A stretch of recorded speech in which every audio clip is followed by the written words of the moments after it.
कृपया हमारे चैनल को सब्सक्राइब करें। सेलिब्रिटी स्कैंडल और अपराध कहानियों पर अधिक वीडियो के लिए नीचे दिए गए डिस्क्रिप्शन में देखें। आप लोग वीडियो देखते हैं लेकिन सिर्फ दोस्तों को सब्सक्राइब नहीं करते यार। प्लीज मेरे चैनल को सब्सक्राइब करें और अपने भाई को सपोर्ट करें। सभी को नमस्कार, मेरे चैनल हाई प्रोफाइल क्राइम में आपका स्वागत है, जहां हम आपके लिए मनोरंजन की दुनिया से मसालेदार और रसदार खबरें लाते हैं। आज हम 90 के दशक की सबसे विवादित अभिनेत्रियों में से एक ममता कुलकर्णी और उनकी बदनाम लव लाइफ के बारे में बात करने जा रहे हैं। बॉलीवुड की धमाकेदार कही जाने वाली ममता कुलकर्णी की निजी जिंदगी तब तक उथल पुथल भरी और रहस्यमयी रही, जब तक वह सुर्खियों से गायब नहीं हो गई। लेकिन इससे पहले उन्हें अपने सह कलाकारों, खासकर टीनू वर्मा और छोटा राजन से काफी ड्रामा और आरोपों का सामना करना पड़ा था। तो आइए जानते हैं ममता कुलकर्णी के अफेयर्स और रिश्तों की कहानी। ममता कुलकर्णी और टीनू वर्मा, प्यार नफरत की गाथा। ममता कुलकर्णी और टीनू वर्मा की मुलाकात 1997 में चाइना गेट के सेट पर हुई और उनके बीच चिंगारी उड़ गई।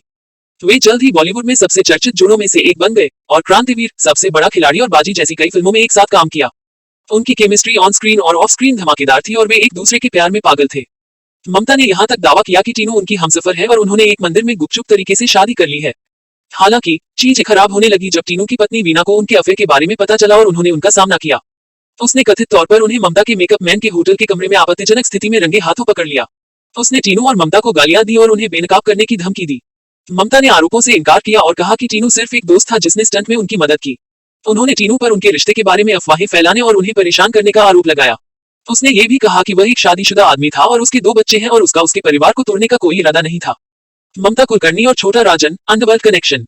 ममता कुलकर्णी के लिए विवाद कोई नई बात नहीं थी, लेकिन मुंबई के डॉन छोटा राजन के साथ उनका कथित संबंध उनके मानकों के हिसाब से भी चौंकाने वाला था। छोटा राजन अंडरवर्ल्ड के सबसे कुख्यात गैंगस्टरों में से एक था जिसकी प्रतिद्वंद्विता दाऊद इब्राहिम से थी। रिपोर्ट्स के मुताबिक ममता अपने करियर के चरम पर उनके साथ जुड़ गई और उन्होंने बड़े बजट की फिल्मों में भूमिका पाने के लिए अपनी शक्ति और प्रभाव का इस्तेमाल किया। उन्होंने राजकुमार संतोषी जैसे फिल्म निर्माताओं को अपनी परियोजनाओं में ममता को लेने की धमकी भी दी।